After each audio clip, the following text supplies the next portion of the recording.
जन्म साखी साखी काबल की मस्जिद की। एक दिन गुरुजी महाराज हमें साथ लेकर के काबल में जा पहुंचे और एक मस्जिद में जा बैठे। जब वहाँ का काजी आया तो उसने गुरुजी को कहा, आप लोग हिंदू नजर आ रहे हो तथा ये मस्जिद एक प्रसिद्ध मुल्ला की है। गुरुजी ने कहा, हे भाई, हम तो इसी स्थान पर बैठेंगे। तब वे काजी गुरुजी को बहुत ही कहने लगा कि तुम निकल जाओ। तब गुरुजी ने कहा, हे काजी, क्या तुम इस मस्जिद को रख लोगे? तब उसने कहा कि भला मस्जिद कहाँ जाएगी और इसे कौन ले जाएगा? तब गुरुजी ने कहा, हे काजी, अहंकार मत करो।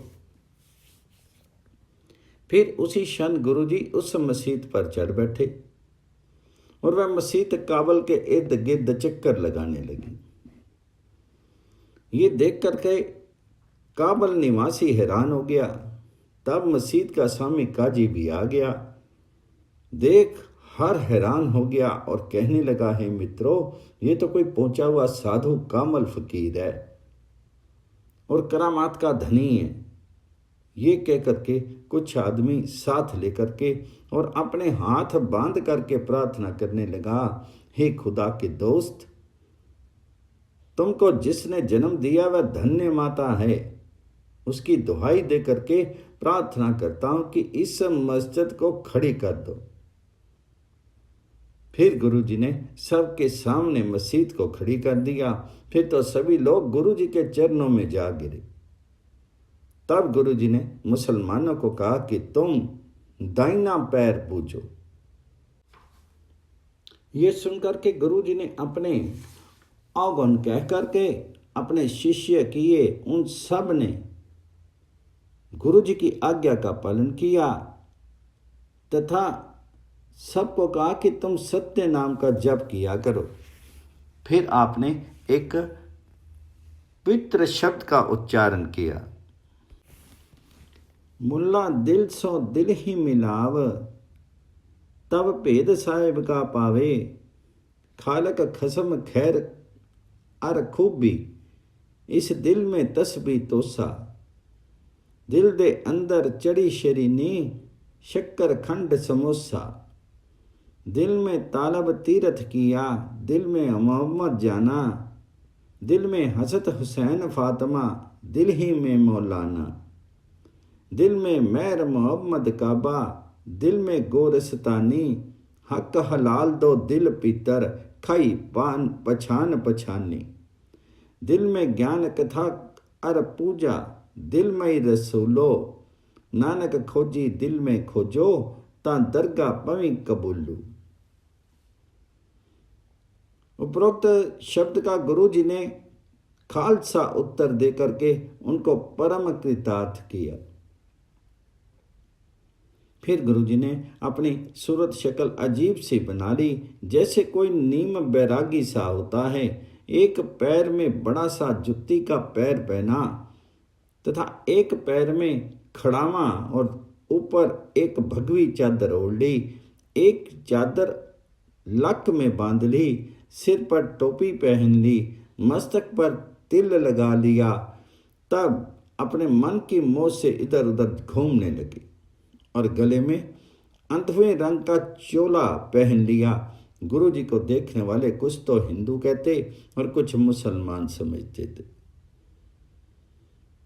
हिंदू मिलकर के प्रणाम करता तो वैसा हिंदुओं जैसा उत्तर देते थे तथा मुसलमान के सलाम अलैकुम कहने पर मुसलमान ही उत्तर देते थे। इस शक्ल में गुरुजी ईश्वर का उपदेश देते फिरे। जो कोई गुरुजी का दर्शन करता सो निहाल हो जाता था। गुरुजी का ये उपदेश था कि पहिरावा चाहे कैसा भी हो, परंतु मन में परमात्मा की अनन्य भक्ति चाहिए। बाहर का दिखावा उसके दरबार में कोई ताकत नहीं रखता। यदि बाहर से साफ सुथरा हो और दिखाने के लिए माला चौंतिक लगाने से कोई मोक्ष को नहीं पाता। इस प्रकार कह करके गुरुजी आगे रवाना हो गई।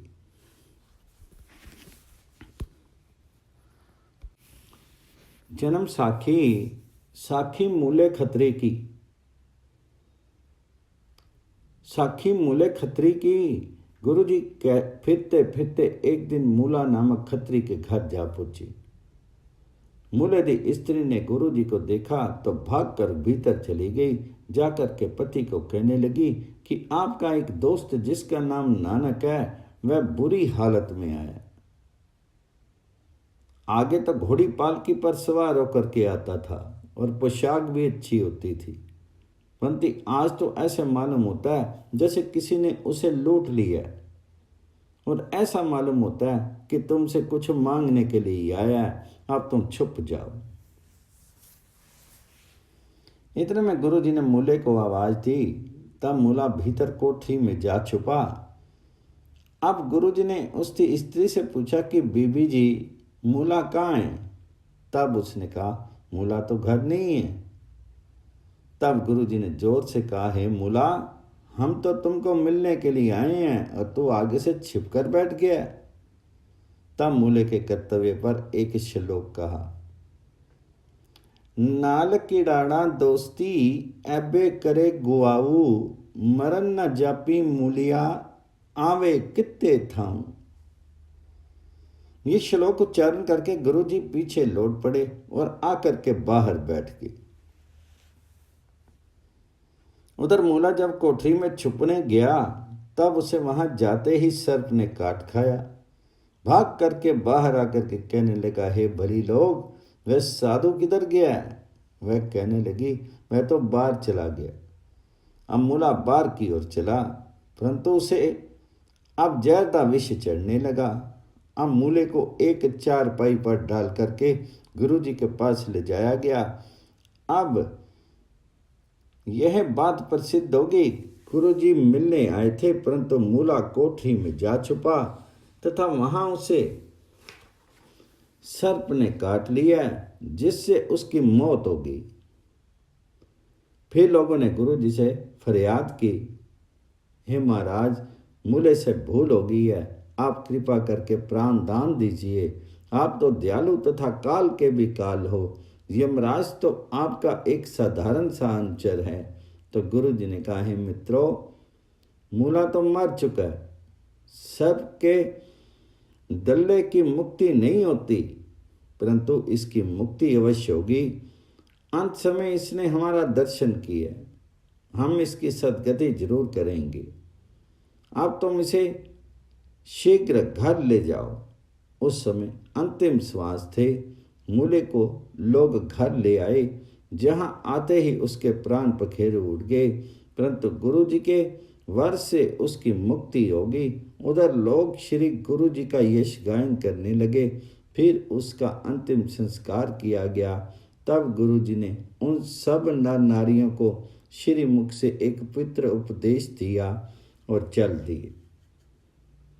एक दिन गुरुजी ने मुझे कहा, हे बाला, चलो तुम्हें कश्मीर की सैर करा लाएं।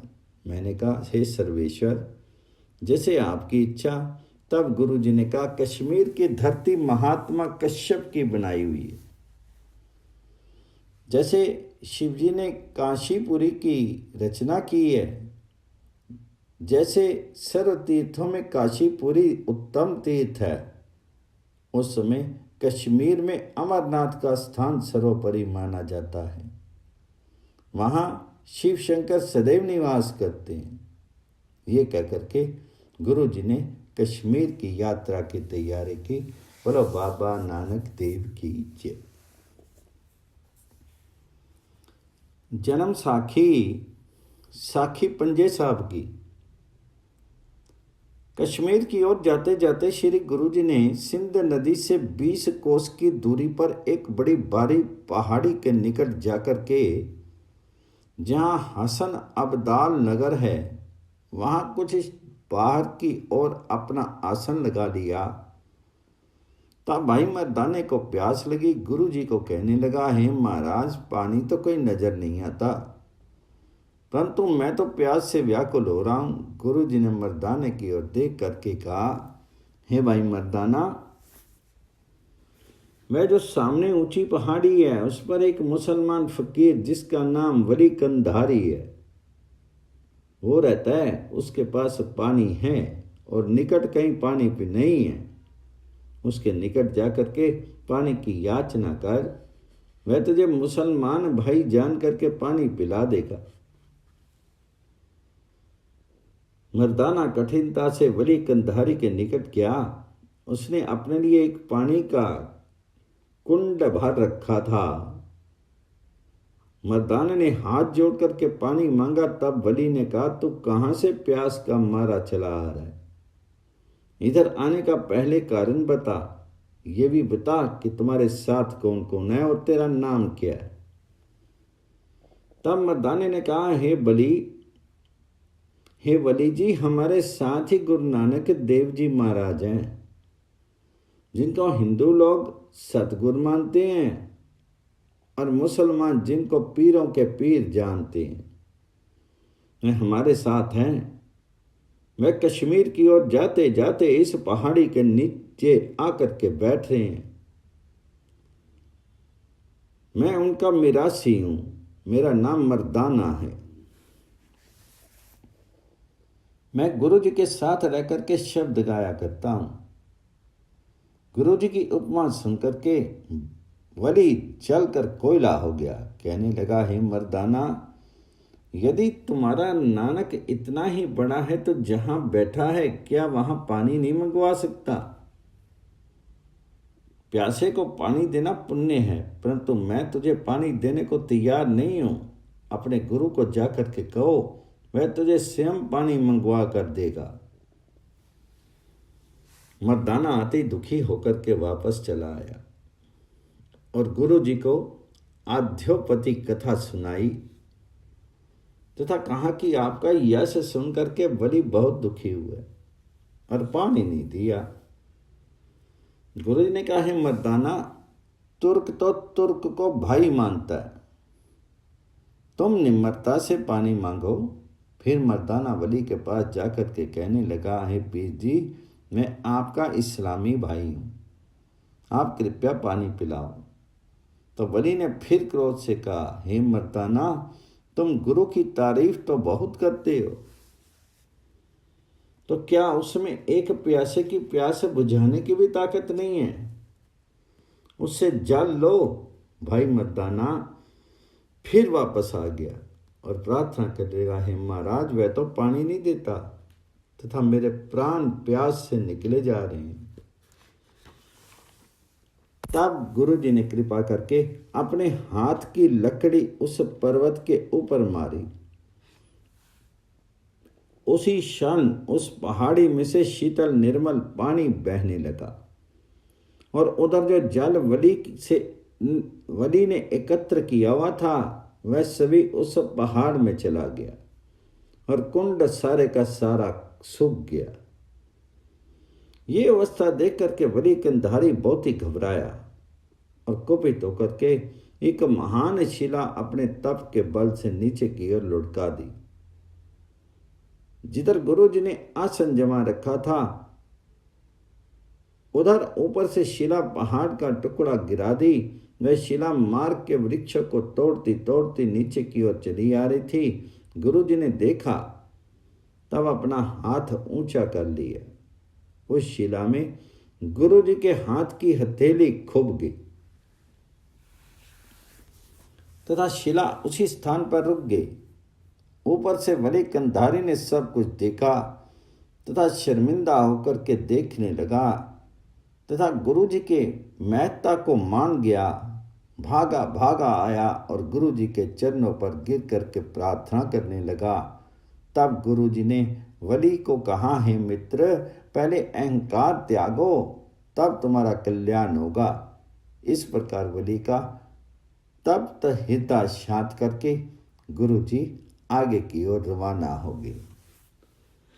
और बाबा नानक देव जी की जय।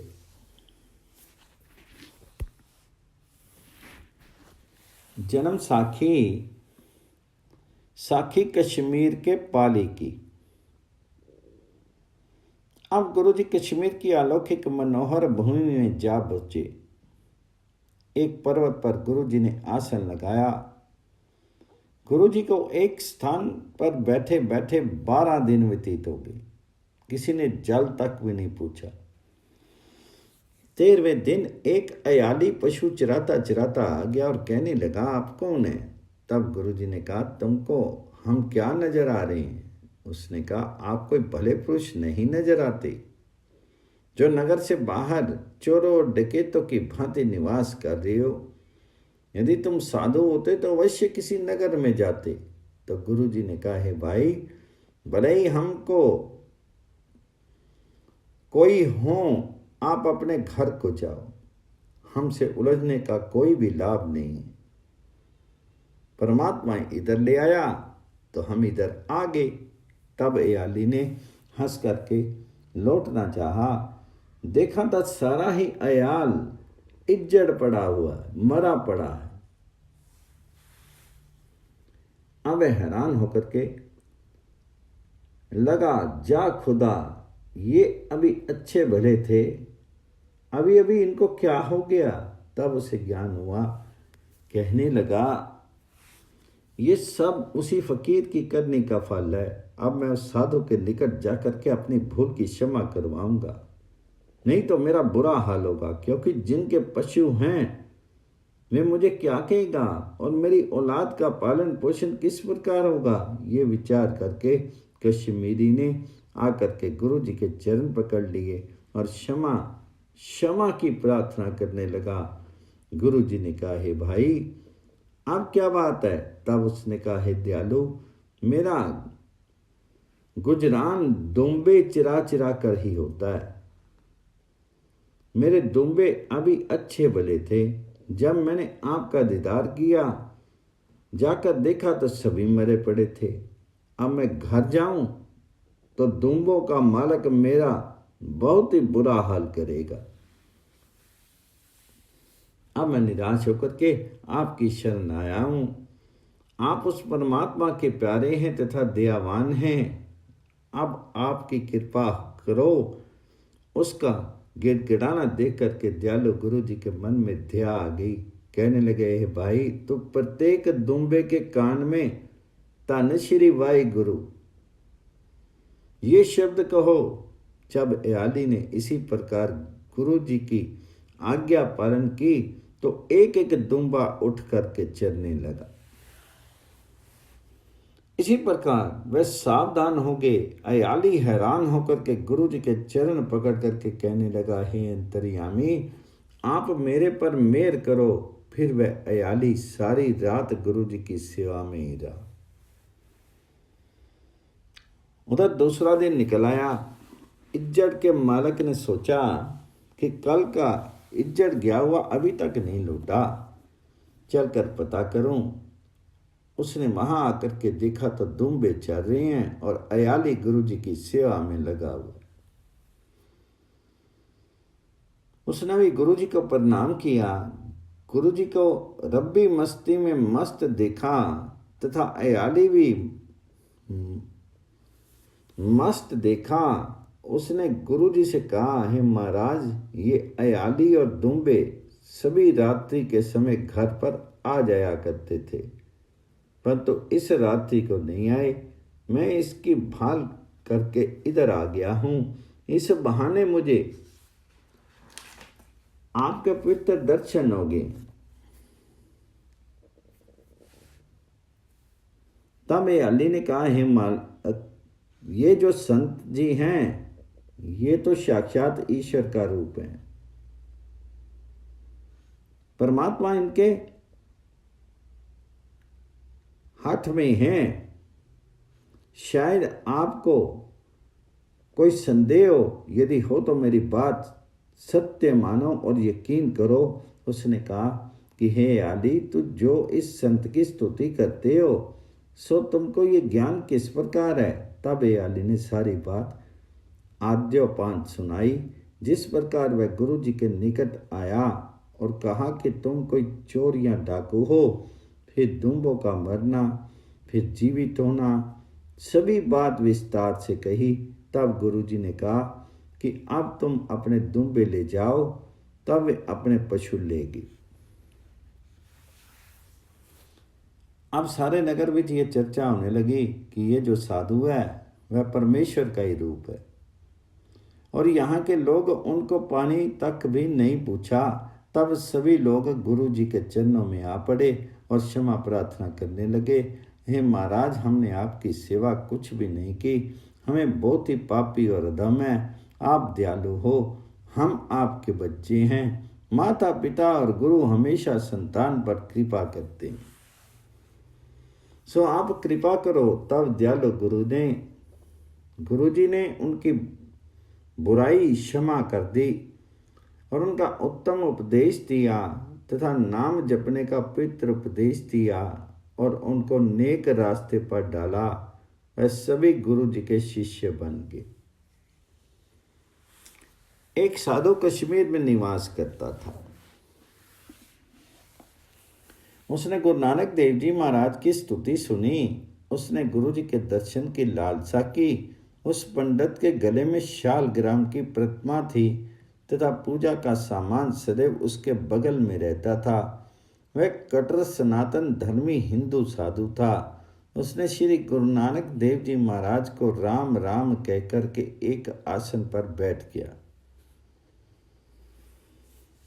गुरु जी ने कहा, है पंडित जी, आपने कोई गुरु भी धारण किया है अथवा नहीं? उसने कहा, हे संत जी, आप जिसको कहो मैं उसे गुरु धारण करने को तैयार हूं, जिससे मन एकाग्र हो जाए। तब गुरु जी ने कहा, हे पंडित जी, मन तो गुरु धारण किए बगैर कभी एकाग्र नहीं होता, तथा आपने जो गुरु के लिए पूछा है सो आप उद्यान में चले जाओ, वहां साधु मिलेंगे, उनसे भली प्रकार गुरु का पता मिल जाएगा। अब वह पंडित वन में गया। वहां उसे 4 साधु बैठे हुए मिले। नमस्कार करके एक और बैठ गया। उनमें से एक ने पूछा, है पंडित जी, आप अपने आने का कारण बताओ। तब उसने कहा, मैं गुरु की भाल कर रहा हूं, यदि आप कुछ जानते हैं तो कृपया बताओ कि मैं किसको गुरु धारण करूं। उन्होंने संकेत करके कहा, हे ब्राह्मण देवता, वह जो ऊंचा मकान है उसमें तुम्हारा गुरु है, आप उसके पास जाओ। ब्राह्मण वहां गया। जब मकान के भीतर देखा तो एक परम सुंदरी औरत रक्त वर्ण के सुंदर वस्त्र पहने बैठी नजर आई। वह अपने ही ध्यान विच खेल रही थी। उनके पांव में जूता था। उसने जूती फेंकी। वह जूता इस पंडित के सिर पर लगा। वहां से रोता चिल्लाता वह पंडित फिर उन्हीं संतों के पास आया। उन्होंने पूछा कि क्या आपको गुरु मिला है? तब उसने तमाम वार्ता सुना दी। उन्होंने कहा, हे मित्र, जिसकी तुम पूजा कर रहे हो वह तो माया। इतनी बात सुन करके वह पंडित फिर लौट करके गुरु जी के पास आया और गुरु नानक देव जी के चरण पकड़ लिए और जो कुछ सामान वह उठाई फिरता था वह सभी फेंक दिया, सभी पुस्तकें लौटा दी और श्री गुरु नानक देव जी का शिष्य बन गया। तब गुरु जी ने उस नमित एक श्लोक उच्चारण किया। श्लोक श्री गुरु जी, गुरु मिलिए मन रसिए, ज्यों बुट्ठे तरन सिंगार, सब दिस्से रियावली, सर परे सुबर ताल, अंदर रचे रंग जो मजीठे लाल गुलाल, कमल बिकसे सच मन गुर के शब्द निहाल, मन मुख दूजी तरफ है वेखू नदरी निहाल, फाही फाथे मृग ज्यों सिर दिस्से जमका, खुदिया तिष्णा निंदा बुरी काम क्रोध विकराल, ऐनी अखी नदरी ना आवी, जिचर शब्द ना करे प्यार, तुद भावे संतोखिया, चुके आल जंजाल, मूल रहे गुर सेविया, गुर पौड़ी बहुत, नानक लगी तत लै, तू सच्चा मन सच। जब ये शब्द गुरु जी ने उच्चारण किया तब और पंडित कश्मीर के मिल करके गुरु जी के निकट आ बैठे और कहने लगे हैं, महाराज हम सभी वेद पाठ करते हैं और पुराणों का श्रवण करते हैं, परंतु मन से अहंकार नहीं जाता। आप ऐसी कृपा करो जिससे हमारा अहंकार दूर हो जाए। तब गुरु जी ने उनकी प्रार्थना सुन करके पंडितों के नमित एक शब्द उच्चारण किए। श्री राग महला पहला। लब कूता कूड़ चूड़ा, ठग खादा मुरदार, पर निंदा परमल मुख सुधी, अग्नि क्रोध चंडाल, रसकस आप सलाना, ए कर्म मेरे करतार। श्री गुरु नानक देव जी फरमाते हैं कि हे पंडित जी, लोभ इस शरीर में कुत्ते की भांति है, झूठ चंडाल है और ठगी कर्मी मुर्दे के समान है, तथा परनिंदा चूड़ी के सदृश है, मल अग्नि के तुल्य है, रस कस आदि बुरे कर्म हैं। बताओ परमात्मा का नाम भीतर कैसे प्रवेश कर सकता है? जब तक सत्संग ना हो तब तक मन की शुद्धि नहीं हो सकती है। उत्तम कर्म करने वाला उत्तम होता है तथा नीच कर्म करने वाला नीच कहलाता है। हे पंडित जी, नाम स्मरण करने से तथा नाम जपने एवं मनन करने से शरीर में शांति का वास होता है और वही मुक्ति को प्राप्त होता है। मैं सुन करके यह पंडित जी श्री गुरु जी के चरणों पर पड़ गए और गुरु जी के शिष्य हो गए। गुरु जी ने फरमाया है, मित्र, विद्या का अभिमान नहीं करना, संतों की सेवा अतिथि सम्मान सदैव करना उत्तम है। नाम जपना, दान करना, मिथ्या भाषण नहीं करना, ये परम धर्म कहा है। ये कह करके गुरु जी वहाँ से चले। बोलो बाबा नानक देव की जय।